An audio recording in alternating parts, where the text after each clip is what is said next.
Hello, everyone. Good day to you. You're welcome. I was just in the office a couple of days ago, and I decided to, start something. We've had behind the scene, we've had conversations with clients, particularly clients who are in the diaspora. We've had conversations with them, and some of these clients, quite sincerely, are a great inspiration.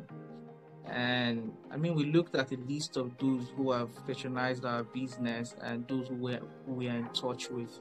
And we reached out to a couple of them, and thankfully, we've reached out to three so far, and three of them agreed to come on board. Thankfully, this is our first session, and I think I like to tag this an investment chat with our diaspora client. I think we can target that, right? So that's basically why we are having this conversation today, and there's a lot to learn from this conversation. I can guarantee that we have a lot of questions already that we intend asking our respectable investor and client today. He will introduce himself shortly, and we'll take it off from there. So over to you, sir. Could you kindly introduce yourself and just let us know something brief about you? Yeah, my name is Prince Nero, and I live and work in the United Kingdom as of the moment, and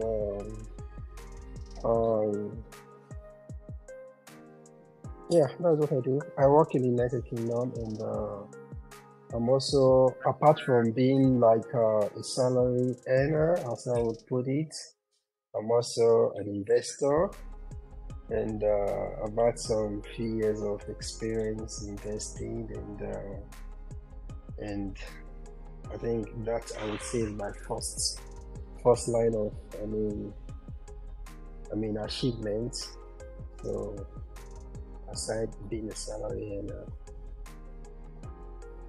Amazing, amazing, amazing. All right, that's a great one. So I like the fact that you mentioned uh, being a salary earner, because quite sincerely, to some persons, the concept of, I don't know how to put it now, but to them, the idea or the fact that they are in quote salary earners appears to be their limitation to becoming investors. So you are going to have to, I think it's okay to start from there. That even though you have uh, used the concept of being a salary earner, um, how do you merge the concept of being a salary earner in quotes as well as becoming an investor, which I can boldly attest to that you are? Yeah, the like as I would put it, if I'm a salary earner, and the best way I have seen using my money is to becoming an investor, and not just any investment. Land banking has been my my focus, and I would say I've really achieved a lot doing that, even more gains than what I earn monthly as a salary earner. Wow. So yeah, so my focus or my drive to work and earn the salary is just to make sure I have something I actually put it in that can guarantee me a safe landing when I consider retiring from work. Or in fact, I would not even want to wait till I retire. I would not even work to that extent, because I know I have a support. Being an investor, I mean I would get far more than I would get as a salary earner, and that would make me even want to quit my job and like focus on doing maybe land banking or investing in real estate full time. You you clearly had this thought out. you've used very important phrases. You've used the word land banking, you've used the word retiring, you've used a number of words that it takes being deliberate to be able to understand what you are talking about. So first, could you kindly help us understand what you mean by land banking? Yeah, from a layman's perspective, Yeah. from my own level of understanding, uh, a land banking is, I mean, buying lands and waiting for giving it time to appreciate, like it will always be, Yeah. because the idea is buying land and waiting for it to appreciate instead of Yeah. waiting to buy. You understand? And where I learned that from is while I was growing, I was able to, like, I did sales of building materials. So I do supply people that build, especially Mm, cement. Yeah, I do supply them. And it was like a bushy area. People are buying, they are building, they are developing the place. So I saw everything just coming up, and I have an idea of how much those lands were being sold for and how yeah. much they were later priced after some time. So at that time, I had the interest of purchasing lands. I actually met with some persons that could you give me money to buy land? You can hold on to Mm, the paper. I will pay the money back and get those documents back from you. I did not get that support, wow. and I felt bad at that point in time. But later on, I bought my first land when I was doing my first land. I bought it during my internship after university. The Wow. first money I got here, I was able to save some good amount of money after university. During my internship, I bought. During my service year, I bought. I make sure whatever, if I'm doing a particular thing, the result or outcome I want to get from that is investing that money or part of that money in lands. And I did that during my internship after school. I bought a land. During my service year, after my service year, I bought one as well. And when I start my first job, I bought some as well. And now I moved to my second job here in the UK. I also made sure I bought during the first year of my job. And I'm still looking forward to like buying more, because Wow. land is never too much. It's never too Mm, much, mm, because one thing about land banking I've seen is if you buy, and even if you fail to buy, one thing stands out: you will regret. If you mm. buy land, you will regret. If you don't buy, you will regret. The difference Could between you could you help us explain that, please? yes, the difference between the two regrets is if you don't buy land, after some time, you will hear you will see people that bought, you will hear stories of people that bought, and you were in the same category with these people. You could have bought then, you did not buy. You see them buying and they've made so much money, they become millionaires, some billionaires, and you'll be making regret. Hey, I didn't know I would have bought this thing, but you did not buy. And those that also bought, they also made regrets. The regret they made is that after buying this land, after some time, the lands, they've been priced so high, they've really appreciated. And when they sold part of it or all of it, they made so much money, millions, but they were regretting that if I had known, I would have bought more, because I had the Mm, money to have buy these things more, but I just bought few of them. If I had bought more, I would have made so much from it. So that is it. You buy, you regret. You don't buy, you regret. So the idea is when you are buying, try to buy in bulk mm. if you can. That So that's so that is it. that's the concept I shared. The video we did a few days back, where I talked about the difference between the rich investor and the wealthy investor.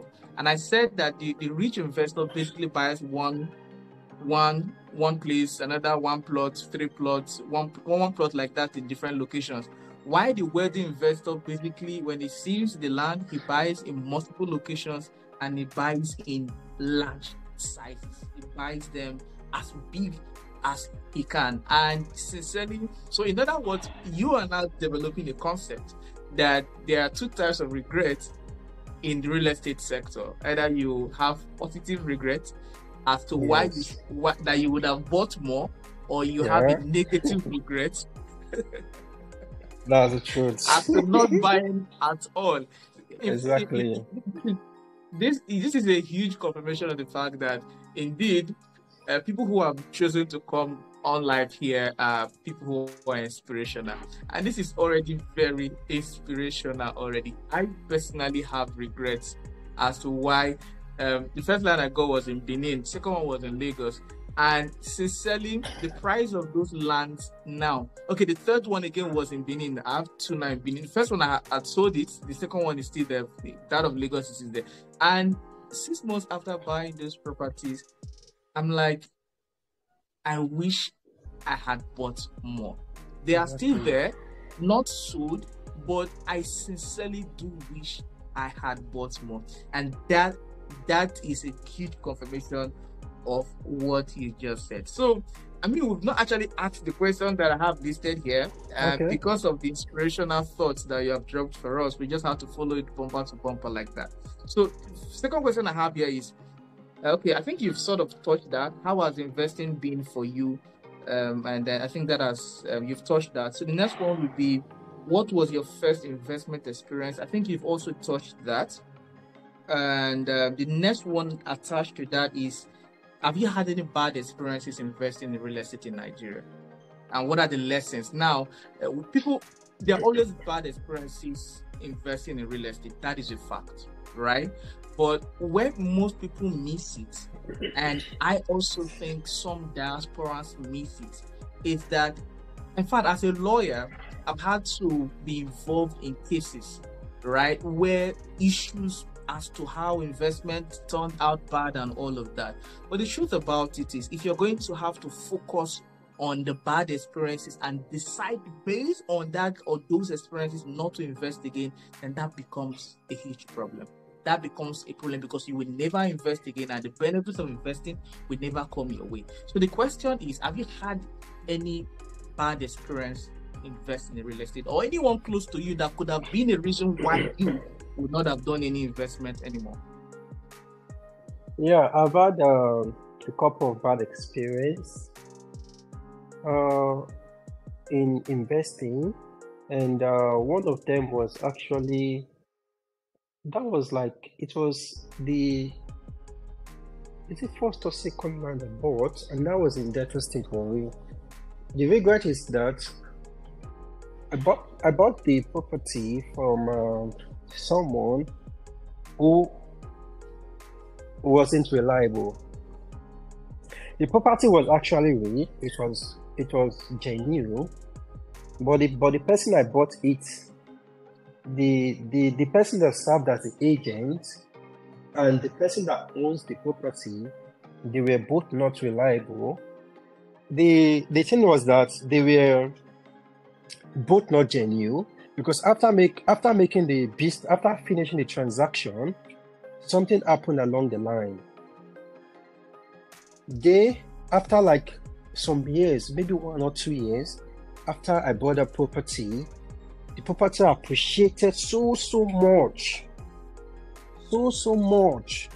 that the person that served as the middleman, he knew me and I know him, and even the person that owns it, we were just like close, and they've like known me. They know some stuff about me, my whereabouts to an extent, and they both made a move to conniving and selling the property. Wow. Yeah, so it's like, I mean, they actually went ahead to selling the property, and I got to know about it, and the guy was saying, and you made mention of you wanting to sell your property at a particular time, like 2 years ago. So at that point in time, I actually sold it. You were nowhere to be found to give you the money. I was not asking him, how did you sell the property? What paper? Did I give you the document to sell the property? Did I sign for the property? Stuff like that. It was just bringing so many fake stories. And at the end, people say, okay, just let him go. Ask him to bring the money he said he sold the property for. He said he sold the property for 2 million. And the property was sold for actually 5 million. He sold it for 5 million. So I said, okay, bring the 2 million and go. I don't want to talk with you. He refused. He was saying, it's 1.9 million. They've used the other part of the money for agency and stuff. Okay, bring the 1.9. He could not bring the money. At that point, I was not in the country. And I think he has an idea of that. I was not in the country. So I said, it's okay. I don't need the money from you again. Just go with everything. But unfortunately, something brought me down to the country. Not because of that. I didn't come to Nigeria because of that at all. But something brought me to the country. And I had to go for that as well. I went to the place. I was able to confirm that the place has been sold because it was just recently cleared. They recently cleared the place and they were like putting some sands in it. So I was very convinced it has been sold. And it was cleared like a day before I got there. So I just went to meet the elders of the community and they have to summon the man. And in the long run, it was being suspended because the person that owned the land was an elder in the community. It was suspended. The other man was dealt with. And they asked me to assume my property immediately. So I went there. Next day, I did a fencing all around. Fenced it very high, put like a gate in it. And that was how I left it. So the lesson I learned from that experience is buying property from reliable people that are reliable, that are trustworthy, and not just buying. Because even though land banking or going into real estate is very much profitable, I mean, you could also run at a loss if you do it wrongly. Yeah, so you have to go through the right people, the right source, people that knows about property, and people that you can trust. So that is what I learned about it. So that was just the experience I had about making regrets. Yeah. I mean, so what do you say to people who? I mean, we understand that people have different ways that they react to things. As a matter of fact, when you are going for your next property after then, what lessons did you already mentioned the fact that deal with more reliable people now. Now, what made you continue even though you have had a bad experience? Yeah, what made me continue was that I knew there are people that could be trusted, that could be relied on, people that knows about it, because real estate now has evolved from the point where you just go and meet just an individual and you make a transaction. I want to buy this land. It has evolved from that aspect. Now you get to meet companies, real estate companies, buy from estates, and it has proven to be more reliable and trusted in doing that. Because there was an experience someone told me in Abuja. When I got to Abuja recently, I was discussing with a man, he's a driver, and I was asking him about lands in Abuja. He said there are many lands in Abuja, but if you want to buy a land, go and buy from those real estate companies in estates that is safer for you. Because if you go buy individual lands, you would run a risk of losing your money or buying fake lands or stuff like that. And it gave me an experience of a friend who bought a land from maybe a family or an individual, and after buying that land, the person that sold the land again to someone else with the intention of settling the person that first bought the land, because he actually opened up to the person that came for the land that, sorry, I've sold this land initially to some persons, But since you said you like this place, you really want this place, I can sell it for you. And I will advise you to start bidding on it immediately. And when the person that owns it originally comes, what you do is just to settle, because you already bid on it. There's nothing can be done again. Wow. That you just have to settle the person. That is everything. And the person that is buying the land, he knew that this land, someone has bought it, but out of greed, he went ahead to still buy the land with the intention of settling whoever owns it.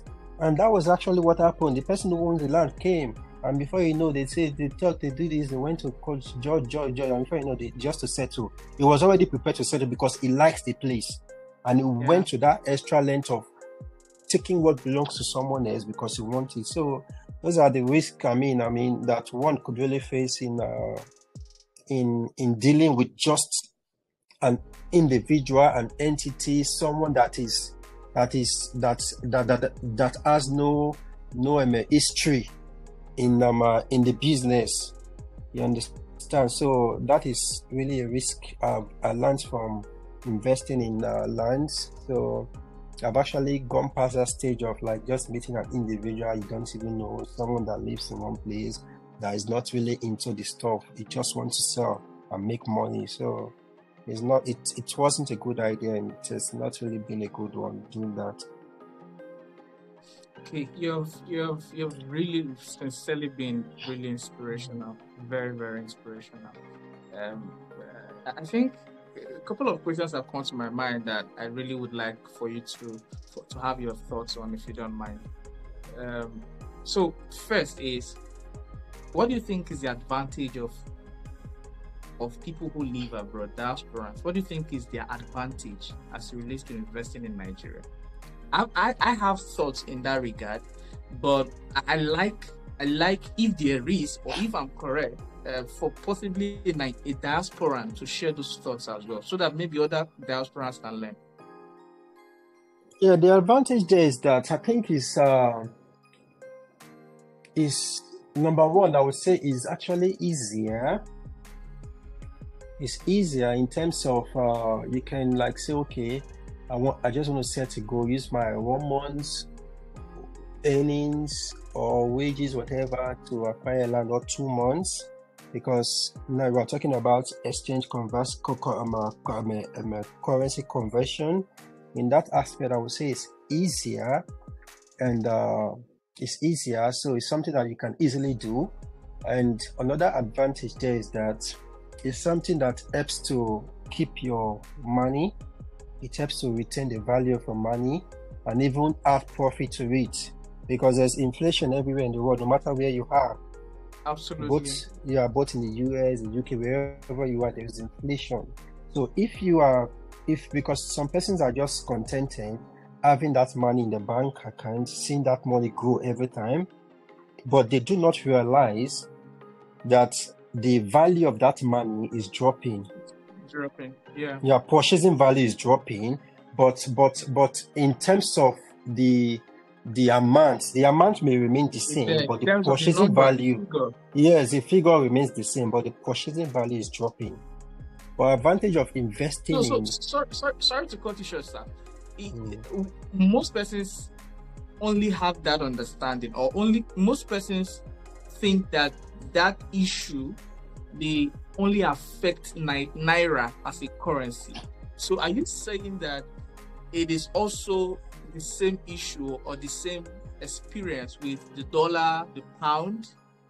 Yes, for sure. It's the same experience, but the difference there is that the rate at which the Naira may value, it may be higher, but definitely, yeah, it does as well.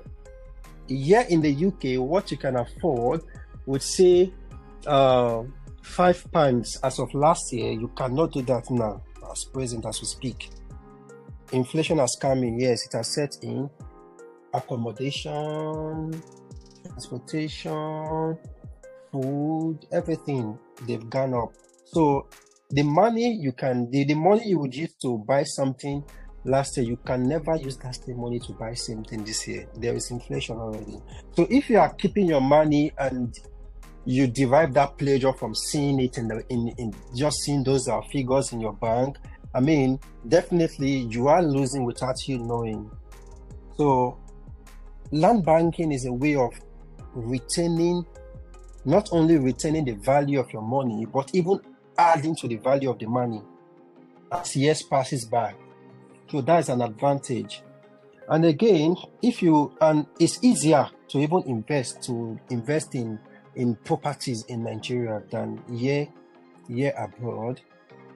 Because here it takes you, number one, it takes you a longer period of time before you can settle for that. If you want to do mortgage, you want to start doing your mortgage, you want to own a house, maybe you have to deposit some money. Your bank helps you to pay. You have to pay your bank every month. You pay to your bank, mortgage and stuff like that. It takes a lot of time. So people spend 15 years completing that, 10 years, 15, 20 years, and even after that, you own the house. The house we're talking about is just the best you can get. Most people can get, over 80% can get, is like maybe a 2-bedroom and a 3-bedroom. That is the house we're talking about. But in Nigeria, you can easily get more than that. And if you are investing in places like Lagos and Abuja, what you will get, the returns on investment, should be very much higher than what you get here, because here you have to pay so much tax on it, even though it's a property. But if you are investing in a place like Lagos, Abuja, you get a higher return on investment than you would get here. And yeah, you cannot even purchase land. That is another disadvantage. You cannot purchase a land. You can only buy, like, when I say a house, like maybe a flat in a building. That's what they call a house. Yes, that is it. But you cannot own a land. That is it. You cannot own a land. So that's another difference. Thank you so much, sir. Thank you so much, sir. We're told that you bought a land through us. I would like to know, what was your experience purchasing that land through us, and how can we serve you better subsequently and to other diasporans? How first of all, let us know how the experience was generally. Then also, what can we do? What can we improve on to make it better for you subsequently, and for that is if we serve you well, and then subsequent to other clients who may be interested in purchasing through us? Yeah, my experience is there was reliability. I was able to, like, okay, because I actually met you on YouTube, and I followed you for some time. Get to check your profile, and to an extent, I was convinced, and I said, okay, I think I can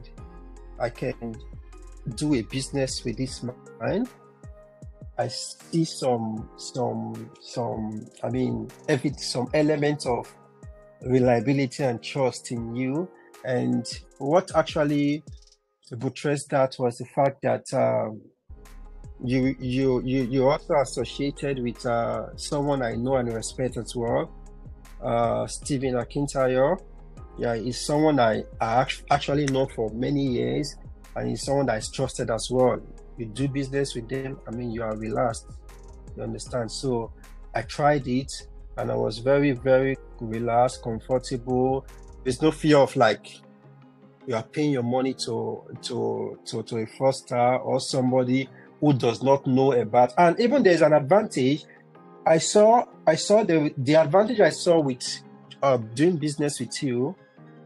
Even though Stephen Akintayo has been there for many years than you are, but the difference there, yes, he has more of the experience. But another thing there is that you have the basis as a real estate manager. You are a property lawyer. It helps you to understand the business better, what to go for, why to go for it, and where to do it. You understand? So with that alone, I was very much confident. I purchased the property, even though I've not seen it. But although I was able to see it again, and I was really happy with the place and the development, I knew that definitely with time, if I want to build, I'll be happy building. If I want to sell, I'll be happy selling. And I also look forward to doing more business with you. And in terms of service, I would say I'm well served. I was well pleased because I was really appreciated. I had some concerns though, and I was happy the concerns were really attended to, even though I've paid for the property. For some persons, after paying for property, if you have concerns, they don't really show that interest in it anymore because they've gotten their money. Yeah, but even though I've finished making payments and everything, I had concerns, my concerns were resolved. And I was really happy with that. My concerns, they were actually prioritized, and I was really happy. It was a fulfillment for me, an achievement for me. And also getting my documents, they were just quite, stress-free process, and that actually made me happy, because if I'm to compare this experience with previous experience of buying land, buying properties, it's really a difficult process getting documents, really, really difficult, because you have to meet this person, you have to pay for this, you pay for signing, you have to buy this drink, you have to pay for agency fee, like a percentage of like 5 or 10%, and before you know, you are spending almost about 10% of or more than what you use in purchasing that property. But with my experience with you and your company, it wasn't like that. I was not asked for any money to come and pay to sign this, come and pay to get this. No, it wasn't like that. I received the receipt, I received the contract of sales, which normally you will not even get when you do business with those laymen outside. You don't get contract of sales, nothing like that. You just get your daily documents. You get is a deed of assignment, which will be prepared by a lawyer. You have to pay this, you do this. So it was quite a different experience, and a better experience, I would say. Thank you very much, sir. What can we do to serve you better and other diasporans better? Yeah, the thing there is that to serve, because it's actually a good thing for diasporans. Diasporans are actually doing well. They are doing well in driving our country ahead, because without the diasporans, it's really going to be tough for our country, Nigeria, because we collectively make so much returns back to the country to help to drive business, investment, and the rest. Yeah, unlike what most of our leaders would not do, taking the money out to other countries, but we're doing the opposite, and we're actually helping the country. So a way I think you can help diasporans like myself is making information available to us, like you are doing that quite well via YouTube, and but not just only YouTube, because not everybody really uses YouTube. Most people are more of Facebook number one, I think. Yeah, most people are more of Facebook, not really YouTube, or some people use Instagram as well. But I think if you could extend from Facebook to maybe, like you are doing that on your WhatsApp status, but not everyone has a number to view your status. Yeah, but I think you could reach a larger percentage of the diaspora population via other social media platforms like Facebook. Most of them uses Facebook quite well. Yeah, so you could reach out to them, and because most persons in diaspora are actually willing to invest in Nigeria, especially in properties, but their major fear is being duped, because they've been previous stories that have really discouraged so many persons investing back home. That okay, you want to buy a land, you buy the land through your family member. It could be your father, it could be your mother, it could be your brothers, it could be your sisters, and they bought the land, they started building, you send money, they build, you send money, they build. So many stories of cases where we've seen them not really building, but they will be showing you pictures or videos of another another development property that is being built by someone else to you. And in the end, you work your life, sweat, and you see you're happy you are achieving something. But in the long run, most of them got to discover that they were all fake. And it actually ran them down to square zero. I mean, what do you want to do? You want to start carrying your father, your mother, your siblings, your relative to court or some stuff like that. I mean, it hasn't really gone well for many people in the past, so that has been a challenge. But now is a new face to everything.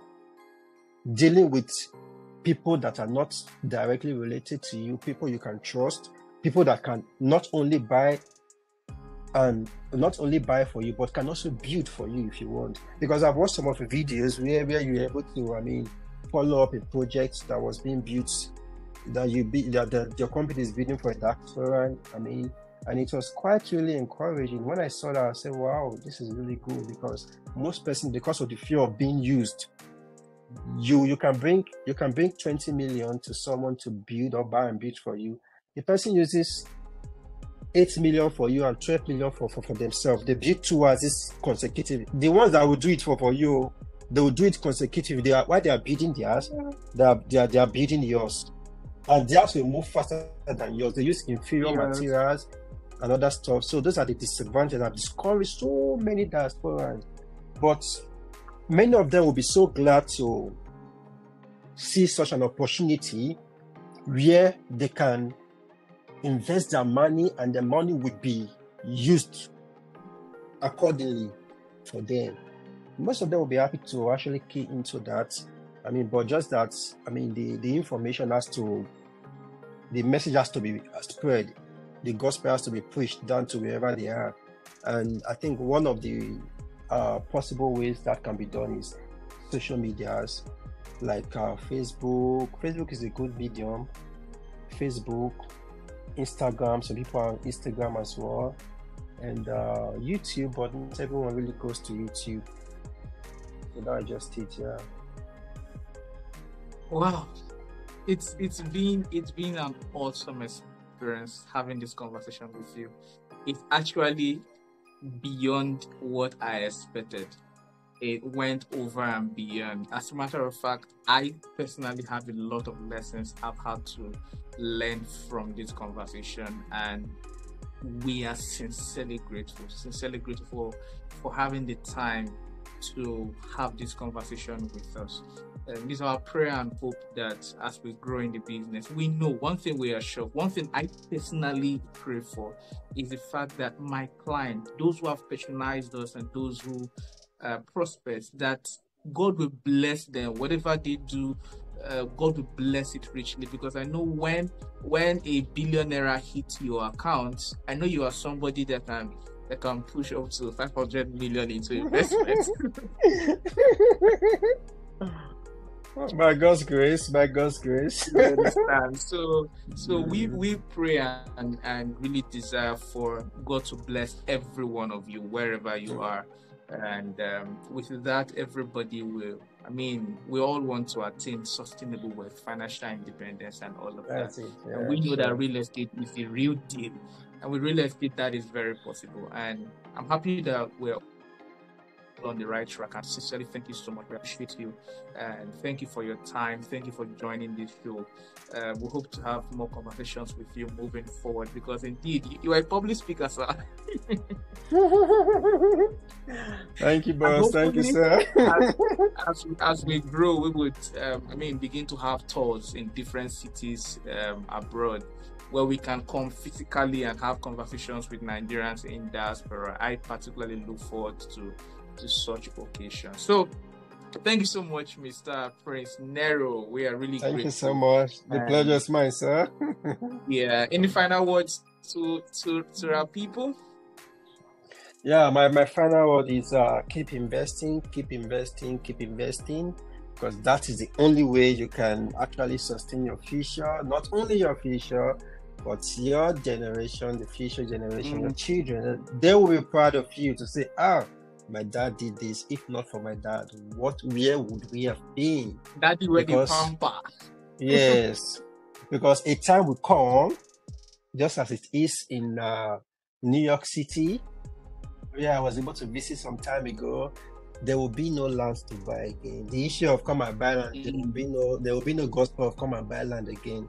All the lands will be gone. If you need a land, you have to buy a house, or you have to go look for someone that has not built. But a time will come in Nigeria where everywhere will also be built, and people will have nowhere to buy. You have no option than to buy a house or buy an apartment in a building. So that is just it. So the right time is now. It's never too late to invest. Keep investing. Amazing. Keep investing. Amazing. Keep investing. Amazing. Amazing. Thank you so very much. Ladies and gentlemen, this is all the time that we have, and this has really, really, really been amazing. Thank you for joining. Thank you for watching. Do subscribe to the channel, and also turn on the notifications so that you'll be notified whenever we post amazing content like this very one. Mr. Ogenero has been an amazing guest, and if you want to join us on this show, it is our investment chat with Nigerians in diaspora. Do reach out to us either in the comment section or to the number showing somewhere on your screen.